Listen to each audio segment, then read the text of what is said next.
Bonjour, j'espère que tu vas bien.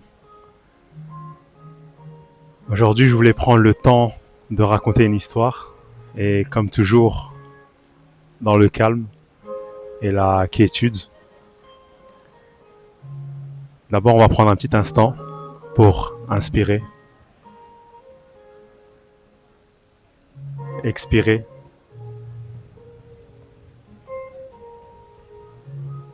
et ressentir nos émotions. De quoi est-ce que je veux parler aujourd'hui? J'aimerais parler du bruit assourdissant, de l'invisible. Ça fait quelques mois maintenant que je sens comme quelque chose qui prend vie à l'intérieur de moi. Mais je ne vois rien, je ressens juste. Et étant une personne très cartésienne, j'ai eu beaucoup de mal à le reconnaître. Mis à part certaines, comment dire, il y a eu beaucoup de changements en moi. J'ai eu des problèmes de fatigue. J'ai eu des traumas émotionnels de famille, etc. qui sont remontés un à un. Mais je ne voyais rien. Je ne voyais rien et j'avais l'impression que tout était dans ma tête. Et il y a de cela 2 jours, je me suis rendu à l'église parce que c'est mon lieu de méditation. Assez paradoxalement, je n'y vais pas pour prier, même si on peut, on peut comparer la prière à la méditation, même si je ne veux offenser personne. Donc je me suis rendu à l'église comme, comme tous les jours, que ce soit matin ou soir. J'essaie d'y aller au moins une fois par jour parce que ça m'apporte énormément de paix et énormément de quiétude intérieurement. Parce que parfois le stress de la vie, même si je pense pas que ça soit le stress de la vie, mais plutôt le stress qu'on s'impose soi-même, même si c'est tout un autre sujet. Parfois le stress qu'on s'impose soi-même, donc, prend le dessus sur nous et, et on a l'impression d'être débordé. Du moins, c'est ainsi que je le ressens. Et donc, il y a 2, 3 jours, je me suis donc rendu à l'église, comme d'habitude.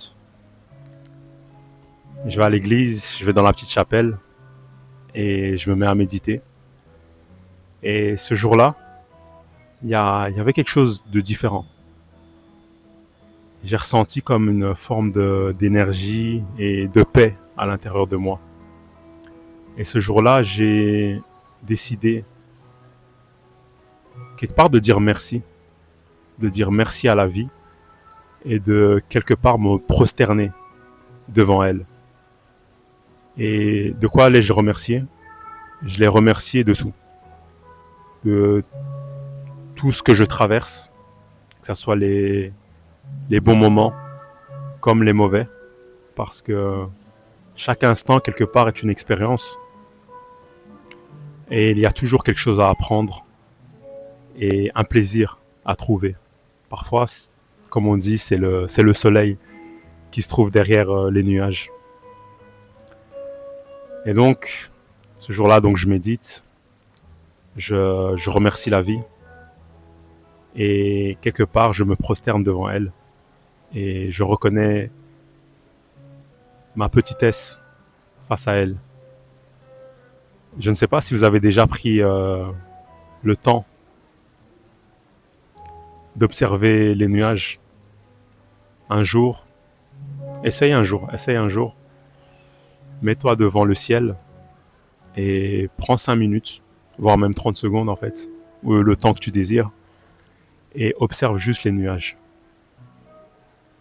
Le vent il souffle, les nuages bougent, et personnellement, le sentiment que je ressens, c'est de me dire mais waouh, waouh, qu'est-ce que ce monde quelque part est parfait et équilibré. Et beaucoup de gens parlent de la beauté de la nature, à quel point elle est belle, à quel point elle est parfaite, et l'être humain en fait partie. Sauf que j'ai tendance personnellement à l'oublier. Et ce jour-là, quelque part, la vie a voulu me le rappeler.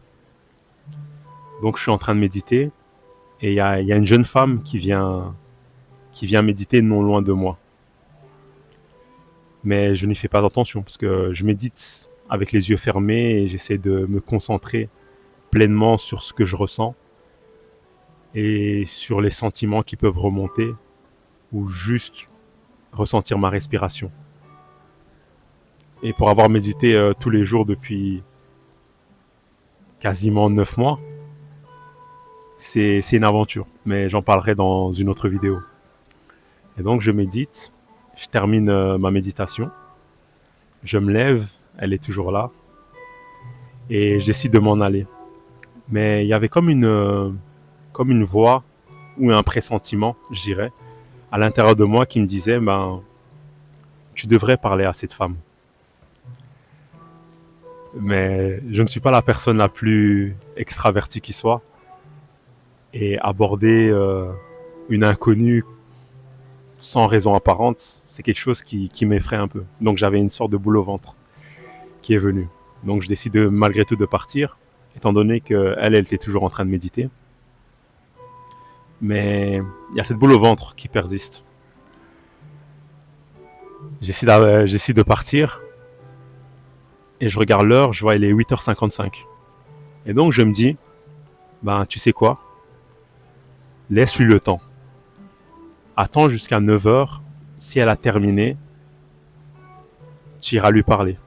Sinon, tu rentreras chez toi et c'est que c'était pas écrit quelque part. Donc j'attends. Et comme je suis dans une église, à 9h, il y a les cloches qui sonnent. Ding, ding, ding. Et à ce moment-là, je décide de partir. Parce que c'était un peu une sorte de contrat que j'avais fait avec moi-même. Parce que je la voyais pas terminer, je la voyais pas sortir de la chapelle. Je décide de partir. Et puis je me dis, mais c'est quand même dommage tout ça. Et je regarde derrière moi en me disant, je vais regarder une dernière fois. Et je la vois passer. Mais au lieu de venir vers la sortie, elle part vers l'intérieur de l'église. Et à ce moment-là, il y a quelque chose comme une forme d'instinct ou de pressentiment. Je me suis dit, tu sais quoi Yves, tu ne vis qu'une fois. Peut-être que tu as une boule au ventre, mais sait-on jamais, écoute-toi. Donc j'ai décidé de m'écouter. Je me mets à courir et je la rejoins. Et j'arrive et je lui dis, excusez-moi. Après, toute la conversation s'est passée en anglais, mais je vais la faire en français. Excusez-moi, ça peut vous paraître bizarre, mais il y a quelque chose à l'intérieur de moi qui me disait de venir vous parler. Et donc, quand je suis dans mes pensées, souvent, je regarde pas dans les yeux.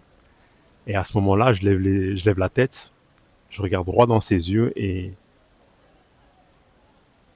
j'ai vu un océan de vie. C'est un sentiment difficile à décrire avec des mots.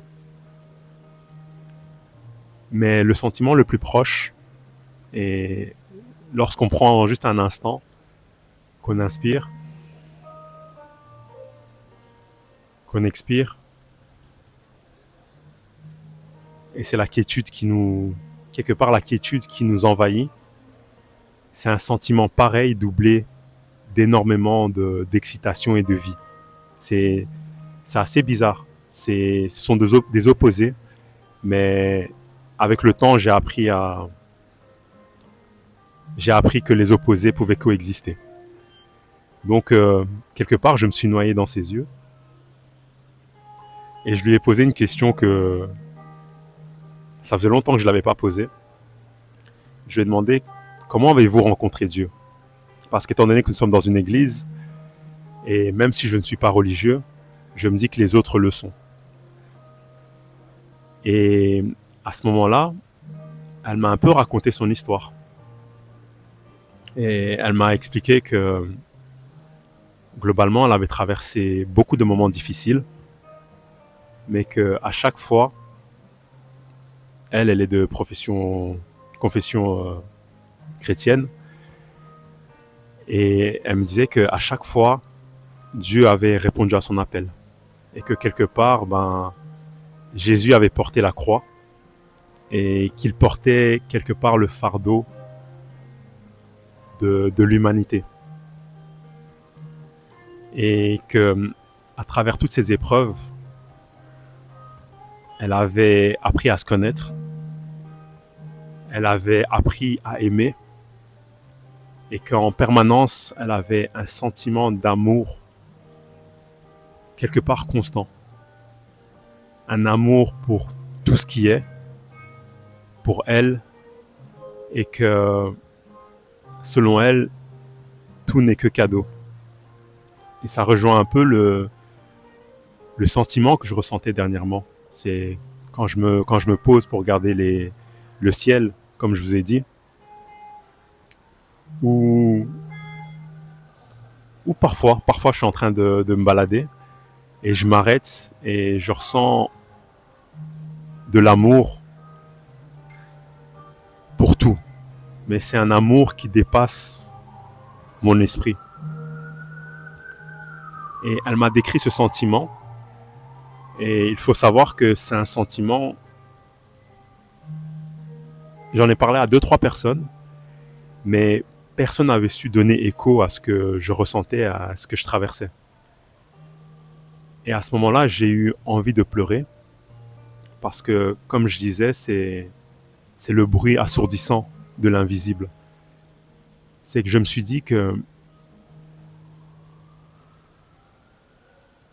pour une fois, j'ai eu ce sentiment de devoir lui parler, et de tous les gens que je croise quelque part au quotidien,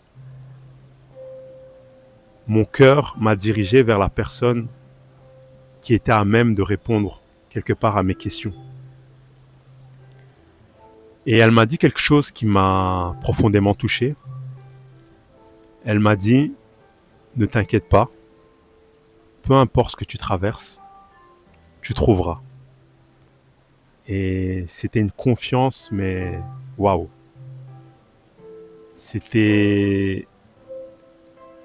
Pour moi, ce sont des paroles qui ont fortement résonné à l'intérieur de moi-même. Et aujourd'hui,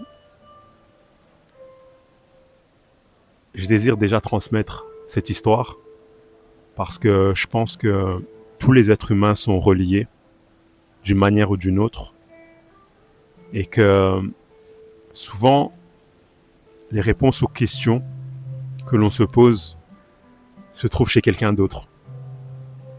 Et donc aujourd'hui, je partage cette histoire, cette expérience. Peut-être qu'elle va résonner chez toi. Et j'aimerais rajouter un dernier détail pour la conclusion.